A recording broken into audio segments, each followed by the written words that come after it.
sesama jenis itu tidak termasuk perzinahan dalam KUH pidana kita. Oh, sama. Oke, laki sama laki enggak? Menurut pasal 284 KUH pidana. Maaf, walaupun laki dengan laki melakukan hubungan suami. Tidak, belum termasuk itu perzinahan.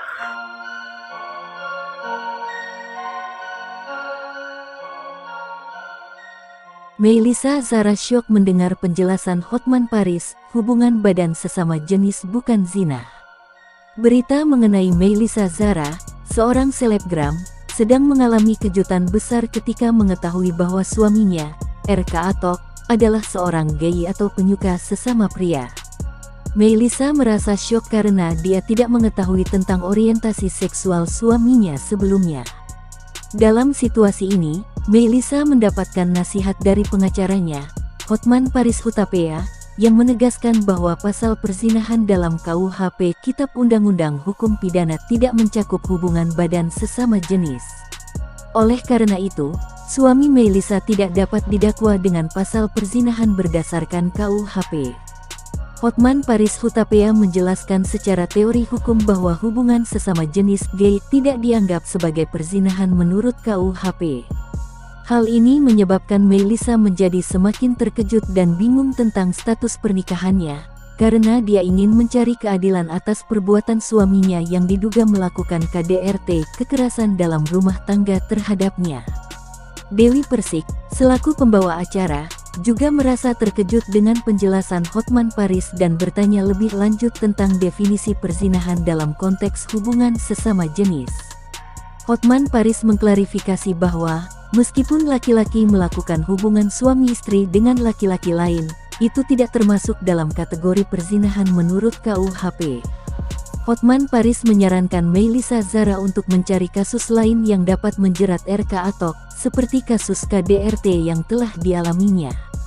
Melissa bercerita tentang peristiwa KDRT yang menimpanya, termasuk aksi kekerasan yang dialami olehnya dari tangan suaminya. Setelah kejadian tersebut, Melissa melaporkan RK Atok ke polisi, dan kasusnya masih dalam penyidikan oleh Polres Kediri Kota.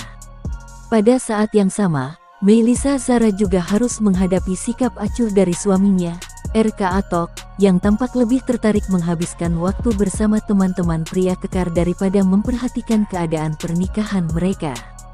RK Atok bahkan tidak hadir dalam persidangan cerai, menunjukkan ketidakpedulian terhadap proses hukum yang sedang berlangsung. Sementara Melissa mengurus proses cerai, RK Atok justru terlihat aktif di media sosialnya, mempromosikan bisnis restorannya dan bekerja sama dengan berbagai merek melalui endorsement. Sikapnya yang cuek dan tidak responsif terhadap situasi membuat Melissa semakin frustrasi dan merasa tidak mendapat dukungan dari suaminya. Kisah Melissa Zara dan RK Atok menjadi sorotan publik karena melibatkan isu-isu sensitif seperti orientasi seksual dan KDRT. Hotman Paris Hutapea menegaskan bahwa Melissa harus mencari jalur hukum lain untuk mencari keadilan dalam situasinya. Meskipun hubungan sesama jenis tidak dianggap perzinahan dalam hukum pidana, penting untuk menghadapi masalah ini dengan bijaksana dan mencari bantuan hukum yang tepat untuk mencapai keadilan dan keselamatan bagi Melissa. Baiklah sahabat beranda sekalian, cukup sekian informasi yang bisa saya sampaikan. Terima kasih dan sampai jumpa di video selanjutnya.